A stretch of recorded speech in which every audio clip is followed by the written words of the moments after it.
Shut up and sit down. चलिए आइए अब हम लोग एक और चैप्टर पढ़ते हैं पॉलिटिकल साइंस राजनीतिक विज्ञान के विषय का। चैप्टर का नाम है एनवायरमेंटल अवेयरनेस, पर्यावरण के प्रति जागरूकता के बारे में अब हम लोग पढ़ेंगे। अब इसमें क्या लिखा है देखिए, environment includes all living and non living object. हमारे पर्यावरण में यह सभी चीज़ों से मिलके बना है, ठीक है, चाहे वो जीवित हो या वो जीवित नहीं हो, हर एक वस्तुओं से मिलके हमारा पर्यावरण बना है। We live in the environment and use the environmental resources like air, land and water to meet our needs. हम पर्यावरण में रहते हैं, environment में रहते हैं, और हम लोग यहाँ पे जो पर्यावरण की संसाधन है जैसे कि हवा, ज़मीन, जल, इन सभी चीज़ का हम लोग इस्तेमाल करते हैं ताकि हमारा जो ज़रूरत है वो पूरा हो सके। Development also means meeting the needs of the people. अब देखिए, विकास का मतलब ये भी होता है कि जब लोगों की जो ज़रूरतें हैं उनको पूरी की जाए। While meeting the ever growing needs we put pressure on the environment. अब देखिए, हमारी जो आवश्यकताएं हैं, हमारी जो ज़रूरतें हैं वो वक्त के साथ बढ़ती रहती है। अब वक्त के साथ बढ़ने के कारण जब हम लोग इसको पूरा करने की कोशिश करते हैं तो इससे हमारे पर्यावरण पर दबाव पड़ता है। When the pressure exceeds the carrying capacity of the environment to repair or replace itself, it creates a serious problem of environmental degradation. अब जब यह दबाव बढ़ता है तो हमारा जो पर्यावरण है जो खुद से ही रिपेयर करता है, रिप्लेस करता है। कहने का मतलब, अगर मान लीजिए पर्यावरण में कोई चीज़ खराब होता है, मान लीजिए पेड़ हैं, ठीक है, हवा है, जल है, ये खुद ब खुद ठीक हो जाते हैं। लेकिन अब हमारी जो डिमांड है, हमारा जो नीड्स है, जो हमारी ज़रूरतें हैं वो बढ़ती जा रही हैं। तो इससे जो दबाव बढ़ रहा है उससे बहुत ज़्यादा समस्याएं आ रही हैं। जो हमारा पर्यावरण है उसकी दुर्दशा हो रही है, एनवायरमेंटल डिग्रेडेशन हो रहा है। If we use any environmental resources such as groundwater beyond its limits of replacement, we may lose it forever. अब मान लीजिए, अगर हम लोग किसी पर्यावरण के संसाधन को, जैसे कि पानी को, जितना सीमित है उससे ज़्यादा इस्तेमाल कर लिए तो हमेशा के लिए यह हमारे लिए खत्म हो जाएगा। Therefore, there is a need to create awareness about environmental protection. इसलिए ये ज़रूरत है कि लोगों में पर्यावरण बचाने के लिए जागरूकता फैलाई जाए। While efforts are being made at the national and international level to protect our environment, it is also the responsibility of every citizen to use our environmental resources with care and protect them from degradation. अब बहुत सारे efforts दिए जा रहे हैं, बहुत सारे काम किए जा रहे हैं, बहुत सारे प्रयास हो रहे हैं राष्ट्रीय स्तर पर और अंतर्राष्ट्रीय स्तर पर, ताकि हमारा जो पर्यावरण है उसको हम लोग बचा सके, उसकी रक्षा कर सकें। लेकिन एक आम नागरिक, हर एक नागरिक का ये उत्तरदायित्व है कि वह हमारे पर्यावरण के जो संसाधन हैं उनका इस्तेमाल ध्यान से करे और इसकी दुर्दशा होने से बचाए। किसकी दुर्दशा? हमारे पर्यावरण की। In this lesson we will discuss the meaning and causes of environmental degradation and the importance of environmental conservation. अब इस चैप्टर में हम लोग क्या पढ़ेंगे? हम लोग पढ़ेंगे कि क्या होता है पर्यावरण दुर्दशा, एनवायरमेंटल डिग्रेडेशन, इसके कारण क्या क्या हैं और ये क्यों ज़रूरी है कि हम अपने पर्यावरण को बचा के रखें। अब देखिए, हर एक चैप्टर पढ़ने का हमारा कुछ ना कुछ उद्देश्य होता है। तो आइए हम लोग देखते हैं कि ये जो हमारा चैप्टर है इसको पढ़ने का हमारा उद्देश्य क्या है। Objectives. After starting this lesson the learner will be able to. अब ये चैप्टर पढ़ने के बाद जो लर्नर है, जो स्टूडेंट है, ठीक है, वो क्या कर पाएगा? Explain the concept of environmental degradation. पर्यावरण दुर्दशा क्या होती है यह वो बता पाएगा। Identify various factors causing environmental degradation. अब पर्यावरण का बुरा हाल कैसे हो रहा है, पर्यावरण की दुर्दशा कैसे हो रही है, इसके क्या क्या कारक हैं, क्या कारण है, ये वो बता पाएगा student. Recognise the growing awareness about environmental degradation. आप इस चीज को समझ पाएंगे कि पर्यावरण की जो दुर्दशा हो रही है इससे संबंधित लोगों में क्या क्या जागरूकता फैल रही है। Explain the concept of sustainable development. अब देखिए सस्टेनेबल डेवलपमेंट मतलब सतत विकास, इसका मतलब क्या होता है ये हम लोग पढ़ेंगे। Recognise the national and international commitment to the protection of environment. राष्ट्रीय और अंतर्राष्ट्रीय जो लोग हैं, जो अलग अलग संस्थाएं हैं, वो किस तरह से पर्यावरण की रक्षा कर रहे हैं, इन सभी चीजों के बारे में हम लोग एक एक करके पढ़ेंगे। तो अब आपका काम क्या है, लाइन से सारे वीडियोस को पढ़िए और ये सभी चीजों को सीखिए। चलिए आइए अब हम लोग स्टार्ट करते हैं 23.1 एनवायरमेंटल डिग्रेडेशन, पर्यावरण की दुर्दशा। Environment constitutes a very important part of our life. पर्यावरण हमारे जिंदगी का एक बहुत ही महत्वपूर्ण हिस्सा है। To understand life without studying the impact of the environment is simply impossible. अब देखिए, अगर हम लोग जिंदगी को समझना चाहते हैं बिना पर्यावरण के प्रभाव को पढ़े हुए, तो यह मुमकिन है नहीं है। The need to protect environment can be ignored only at our peril. अब देखिए, हम लोग जो पर्यावरण को बचाने से जो बचते हैं, ठीक है, यह एक बहुत बड़ा जोखिम है। हम सिर्फ अपने जोखिम पे लेकर पर्यावरण को नजरअंदाज कर सकते हैं। We use environmental resources in our day to day life. हम अपने प्रतिदिन के जीवन में हर रोज जो पर्यावरण के संसाधन हैं उनका इस्तेमाल करते हैं। These resources are renewable and non renewable. अब इसमें जो ये रिसोर्सेज होते हैं, जो संसाधन होते हैं, वो कुछ रिन्यूएबल होते हैं, मतलब जो नया किया जा सके, जिसका मरम्मत हो सके, लेकिन कुछ कुछ ऐसे होते हैं जो नॉन रिन्यूएबल होते हैं, जो रिन्यू नहीं होते हैं, जिनकी मरम्मत नहीं होती है, जिनको नया नहीं किया जा सकता। एक बार उसका इस्तेमाल हो जाता है, फिर उसको वापस इस्तेमाल किसी भी तरह से नहीं किया जा सकता।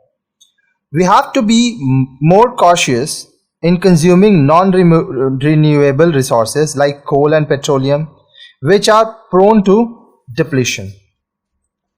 हम लोग को बहुत ध्यान देना चाहिए उन सब चीज़ों का जो कि वापस नहीं आ सकते एक बार इस्तेमाल करने के बाद, जैसे कि कोयला हुआ, पेट्रोल हुआ। अब ये सब जो हैं, ये सब बहुत जल्द खत्म होने वाले हैं, क्योंकि इनका जो इस्तेमाल हो रहा है, ठीक है, इनकी बहुत कमी होने की खतरा है। All human activities have an impact on environment. हर व्यक्ति जो काम करता है उसका पर्यावरण पे कुछ ना कुछ प्रभाव पड़ता है। But in the last 2 centuries or so, the human influence on environment has increased manifold due to the rapid population growth and the fast development in science and technology. लेकिन लास्ट जो 2 सेंचुरी हुआ, 1 century कितने साल का होता है, 100 साल का, तो जो 2 सेंचुरीज हुआ उसमें जो व्यक्ति हैं, जो इंसान हैं, उनका बहुत प्रभाव पड़ा पर्यावरण पर, क्योंकि हमारा जो पॉपुलेशन है वो बहुत ही तेजी से बढ़ा। साथ ही साथ हमारा साइंस एंड टेक्नोलॉजी का जो क्षेत्र है उसमें बहुत तेजी से विकास हुआ। These two are the major factors in reducing the quality of environment and causing its degradation. अब यह 2 मुख्य कारण है कि हमारा जो पर्यावरण है उसका जो क्वालिटी है वो कम हो गया और हमारा पर्यावरण की दुर्दशा होने लगी। The environmental degradation poses a great danger to man's own survival. अब देखिए, अगर पर्यावरण की दुर्दशा होती चली जाएगी तो यह इंसान के खुद के अस्तित्व के लिए बहुत खतरा पैदा हो जाएगा। It should be realized sooner than later that conservation and improvement of the environment are vital for the survival and well-being of mankind. अब देखिए, ये हम लोगों को समझना चाहिए, या आज नहीं तो कल हम ये जरूर समझेंगे कि पर्यावरण को बचा के रखना, उसका इम्प्रूव करना, उसका विकास करना, यह हमारे अस्तित्व के लिए बहुत ज़रूरी है, इंसानियत के लिए ये बहुत ज़रूरी है. Natural resources of land, air and water have to be used wisely as a trust to ensure a healthy environment for the present and future generation. अब देखिए, प्राकृतिक संसाधन जैसे कि ज़मीन, हवा, पानी, इनको हम लोग को सही तरीके से इस्तेमाल करना चाहिए ताकि एक स्वस्थ वातावरण रहे, एक स्वस्थ पर्यावरण रहे हमारे अभी के लिए और हमारे आने वाले जनरेशन्स के लिए. 23.1.1 एनवायरमेंटल प्रॉब्लम. अब पर्यावरण संबंधी क्या क्या समस्याएं होती हैं. Some of the notable problem of environment can be identified as under. अब कुछ जो परेशानियां हैं जिनको हम लोग ध्यान दे सकते हैं पर्यावरण से संबंधित, वो निम्नलिखित हैं. सबसे पहला, लैंड, एयर एंड वाटर, जमीन, वायु और पानी. Pollution of land and water has affected plants, animals and human beings. अब देखिए, जब हम लोग ज़मीन को, पानी को गंदा करते हैं, प्रदूषित करते हैं, तो इससे पेड़ों को, जानवरों को और इंसानों को यह प्रभाव डालता है. The quality of soil is deteriorating resulting in the loss of agriculture land. अब जो ज़मीन का जो गुण है वो कम होता जा रहा है, और गुण के कम होने की वजह से जो एग्रीकल्चरल लैंड है, जो खेती के लिए ज़मीन है, वो हम लोग खोते जा रहे हैं. The loss is estimated to be about 5 to 7 million hectares of land each year. अब यह जो कमी हो रही है, यह जो नुकसान हो रहा है, वो अनुमान किया गया है कि हर साल 5 से 7 मिलियन हेक्टर, ठीक है, जमीन जो है वो बंजर हो जाती है. Soil erosion as a result of wind and or water cost the world dearly. अब देखिए, सॉइल इरोजन जो हो रहा है, ठीक है, मिट्टी का कटाव जो हो रहा है, यह हमारे वातावरण को, पानी की वजह से हमारे लिए बहुत ही महंगा पड़ रहा है. The recurring floods have their own peculiar casualties like deforestation, silt in the riverbed, inadequate and improper drainage, loss of men and property. अब मान लीजिए अगर बार बार बाढ़ आ रही है, ठीक है, फ्लड्स मतलब बाढ़ होता है, तो इससे क्या होता है कि बहुत नुकसान होता है, ठीक है, जैसे कि डिफॉरेस्टेशन होता है, पेड़ पौधे गिर जाते हैं, ठीक है, जो पानी है, जो रिवर बेड है, उसमें गाद जम जाता है, तलछट जम जाता है, साथ ही साथ जो ड्रेनेज सिस्टम है हमारा, वो खराब हो जाता है, बहुत लोगों की मृत्यु होती है, हमारा प्रॉपर्टी वो भी, उसका भी नुकसान होता है. The vast oceans after being turned into a dumping ground for all nuclear waste have poisoned and polluted the whole natural environment. अब जो हम लोग का इतना बड़ा विशाल हमारा जो सागर है, ठीक है, हमारा जो महासागर, वो अब गंदा हो गया है, जहरीला हो गया है, क्योंकि उसमें हम लोग कूड़ा करकट फेंकते हैं, जो हमारा न्यूक्लियर वेस्ट है वो सब उसमें हम लोग फेंकते हैं. तो इससे पूरा जो वातावरण है, जो प्राकृतिक वातावरण है, वो जहरीला हो गया है और प्रदूषित हो गया है. फिर और क्या कारण है? Population growth. जनसंख्या जिस तरह से बढ़ रही है, population growth means more people to eat and breathe and putting an excessive pressure on land and forest and ultimately disturbing the ecological balance. अब जनसंख्या अगर बढ़ती जाएगी तो इसका मतलब क्या होगा? बहुत ज़्यादा लोग होंगे खाने के लिए, सांस लेने के लिए, ज़मीन पर, जंगलों में, इससे बहुत ज़्यादा दबाव पड़ेगा, हमारा जो इकोलॉजिकल बैलेंस है, जो संतुलन है, वो बिगड़ेगा. Our growing population is putting pressure on land, leading to poor quality of productivity, deforestation, the loss of forest land so necessary for ecological balance, and extinction of the wildlife leading to imbalance in the ecological order, loss of wildlife heritage, and ultimately dwindling several species. अब देखिए, अब जो हमारा population जनसंख्या बढ़ रहा है, जनसंख्या, इससे ज़मीन में बहुत दबाव पड़ रहा है, क्योंकि अब जनसंख्या बढ़ेगा तो लोगों को रहने के लिए ज़्यादा जगह चाहिए, ठीक है। अब लोग बढ़ रहे हैं तो उन लोगों को खाने के लिए ज़्यादा सामान चाहिए, तो जो खेती है वो बहुत जल्दी करनी पड़ेगी, ताकि उसके लिए लोग फिर केमिकल्स का इस्तेमाल करते हैं, तो पुअर क्वालिटी होता है, ख़राब गुण के चीज़ें मिलती हैं, ठीक है।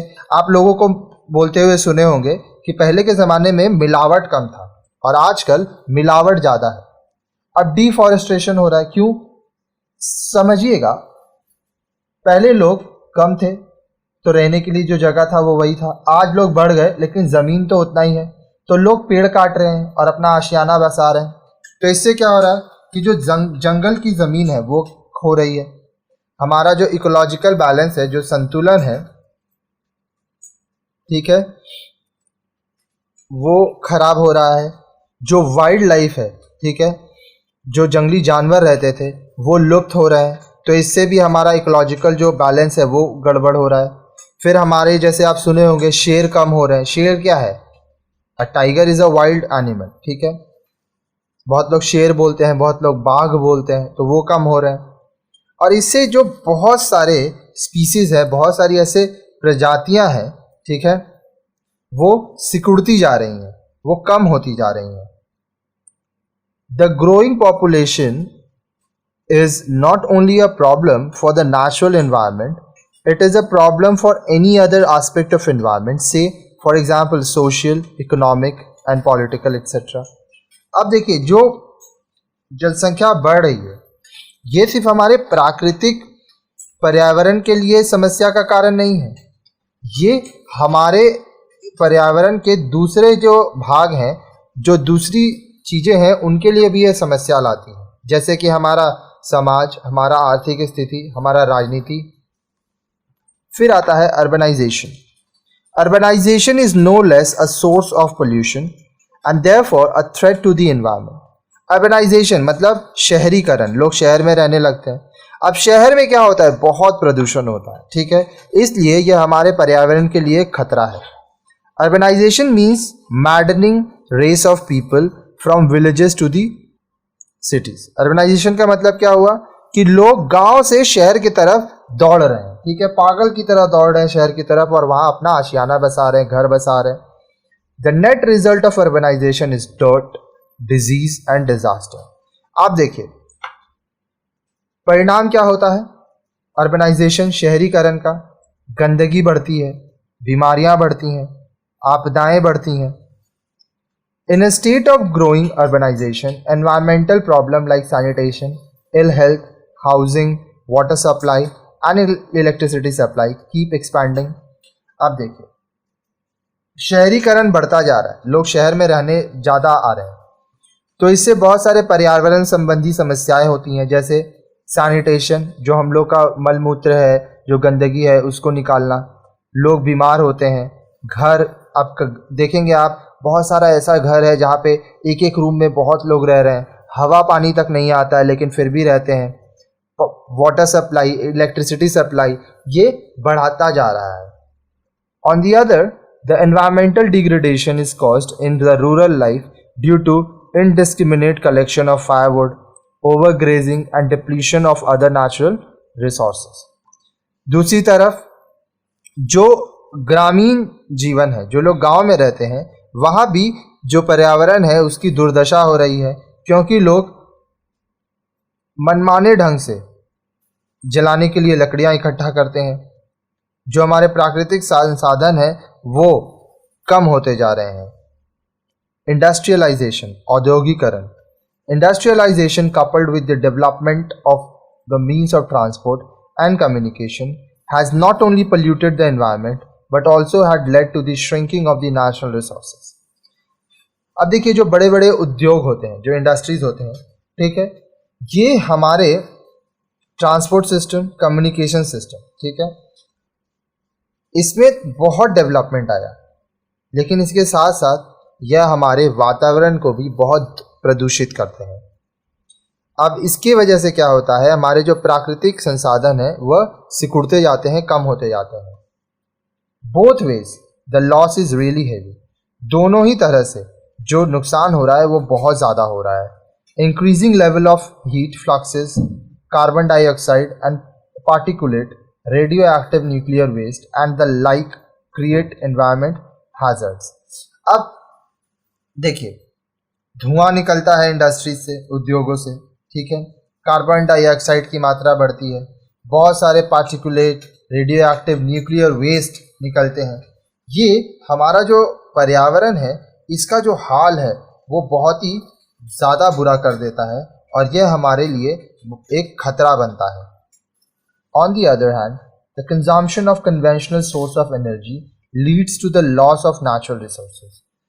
दूसरी तरफ जो हम लोग कन्वेंशनल सोर्स ऑफ एनर्जी जो है उसको जो इस्तेमाल कर रहे हैं, ठीक है, उसके वजह से हमारे प्राकृतिक संसाधन ये खत्म हो रहे हैं। We are building a world without caring for the future generation.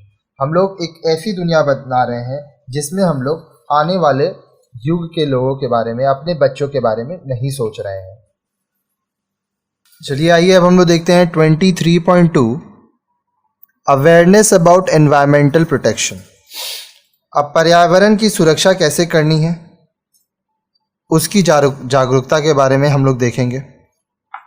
In the past 2 decades, environment has attracted the attention of decision makers, scientists, and even lawmen in many parts of the world.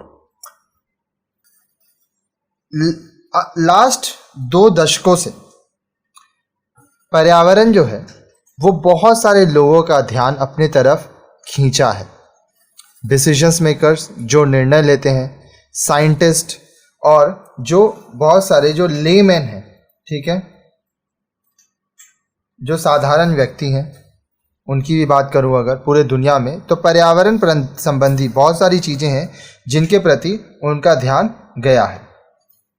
They are becoming increasingly conscious of issues such as famines, droughts, flood, scarcity of fuel, firewood and fodder, pollution of air and water, problems of hazardous chemicals and radiations, depletion of natural resources, extinction of wildlife, and dangers to flora and fauna. अब ये जो हैं ये बहुत ज़्यादा चिंतित हैं इन सब मुद्दों को लेके, जैसे कि यहाँ पे है फेमाइन्स। फेमाइन मतलब अकाल पड़ना, जब सब चीज़ की कमी हो जाती है खाने पीने की, ठीक है, वो बहुत ही बुरा वक्त होता है। फिर होता है ड्राउट्स। ड्राउट का मतलब क्या होता है? ड्राउट का मतलब होता है सूखा पड़ जाना, ठीक है, जब खेती ठीक से नहीं होती है। फ्लड्स का मतलब होता है बाढ़ आना। फिर स्कार्सिटी ऑफ फ्यूल, ठीक है, जैसे कोयला हुआ, पेट्रोलियम हुआ, इसका कमी हो जाना, ठीक है। उसके बाद चारा का कमी होना, जलाने के लिए लकड़ी का कमी होना। फिर वायु प्रदूषण, जल प्रदूषण, फिर जो खतरनाक केमिकल्स होते हैं, जो रेडिएशंस होते हैं, उनका बढ़ना। फिर हमारा जो प्राकृतिक संसाधन है, नेचुरल रिसोर्सेज, इसका लुप्त होना, कम होना, ठीक है। फिर हमारा जो वाइल्ड लाइफ है, जो हमारा जंगली जानवर हैं जो, ठीक है, उनका लुप्त होना, उनका ख़त्म होना। फिर बोलता है dangers to flora and fauna, जो हमारे वनस्पति हैं, जो जीव हैं, ठीक है, उनके ऊपर यह बहुत खतरा होते जाता है। People are now aware of the need of to protect the natural environmental resources of air, water, soil and plant life that constitute the natural capital on which man depends. अब लोग इस बात को समझ पा रहे हैं कि हमारा जो प्राकृतिक पर्यावरण जो संसाधन है, जैसे कि हवा, जल, मिट्टी, पेड़ पौधे, इन सब का होना बहुत ज़रूरी है ताकि इंसान रह सके। क्योंकि हम जो व्यक्ति हैं, हम लोग किस चीज़ के ऊपर निर्भर करते हैं? हम लोग ये जो प्राकृतिक पूंजी है, जो हमें संसाधन प्रकृति द्वारा दिए गए हैं, हम लोग उसके ऊपर निर्भर रहते हैं। The environmental issues are important because the absence of their solutions is more horrible. अब देखिए, ये जो पर्यावरण संबंधी जो मुद्दे हैं ये बहुत महत्वपूर्ण है, क्योंकि जब पर्यावरण बर्बाद हो जाएगा तो इसके लिए जो सोल्यूशन है वो नहीं है। ठीक है, unless environmental issues are not solved और not taken care of the coming generation may find earth worth not living. जब तक ये जो पर्यावरण संबंधी जो मुद्दे हैं उनको सुलझाया ना जाएगा, तब तक अगर उसका ख्याल नहीं रखा जाएगा पर्यावरण का, तो हमारा जो आने वाला युग है, जो जनरेशन्स है, उनको धरती जीने लायक जगह नहीं लगेगी। The need of the planet and the needs of the person have become one. अब देखिए, हमारा जो प्लानट है अर्थ, उसकी ज़रूरत और इस अर्थ में, इस धरती में रहने वाले लोगों की ज़रूरत अब एक हो गई है। There is no denying the fact that environment has to be protected and conserved so to make future life possible। अब देखिए, इस तथ्य को हम लोग नकार नहीं सकते हैं कि जो पर्यावरण है उसको हम लोग को सुरक्षित रखना है, उसको बचा के रखना है, ताकि भविष्य में भी जो जीवन है वह मुमकिन हो सके। Indeed, man's needs are increasing and accordingly the environment is also being altered. Indeed, nature's capacity is too accommodating and too regenerative, yet there is a limit to nature's capacity, especially when pressure of exploding population and technology keep mounting। अब देखिए, इंसान की ज़रूरतें वो बढ़ती जा रही हैं और उसी तरह से वह पर्यावरण का इस्तेमाल कर रहा है, उसे बदल रहा है। पर्यावरण जो है उसका जो कैपेसिटी है, नेचर्स कैपेसिटी, ये भी सीमित है। ठीक है, हालांकि ये वापस से ठीक हो जाती है, लेकिन हर एक चीज़ का एक सीमा होता है, खासकर तब जब हमारा ये जो जनसंख्या जो इतनी तीव्र गति से बढ़ रहा है, जो हमारा टेक्नोलॉजी है वो बढ़ रहा है, ये दबाव देता रहे हमारे पर्यावरण पे। What is required is the sustenance, conservation and improvement of the changing and fragile environment। अब क्या ज़रूरत है? ताकि हमारा जो वातावरण है उसको बचाया जा सके, उसकी रक्षा की जा सके और उसको बढ़ावा दिए, उसमें विकास किया जा सके, क्योंकि हमारा जो वातावरण है वो बहुत ही नाजुक होता है।